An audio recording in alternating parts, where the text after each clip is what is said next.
Good day po mga idol. Yung kanina po na binidyo ko na motorsiklo na walang gulong. And next ng video ko ay nakasalang na po sa mag-wheel press machine ang kanyang gulong. Eto na po ang huling video mga idol. Natapos na po kagad ito, wala pang 5 minutes. Tignan po natin, close up, lapit po tayo sa itim na mugs na ito na i-video natin kanina na may tama. Ang nasa video kanina, ang tama nito ay sa left side only.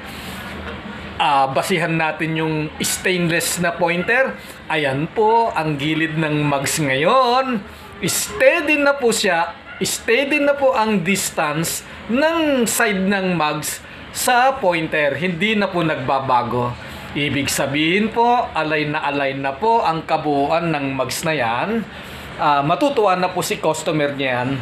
Hindi na natin titignan ang right side na yan dahil kanina pa natin nalaman na wala man lang sira ang right side na yan.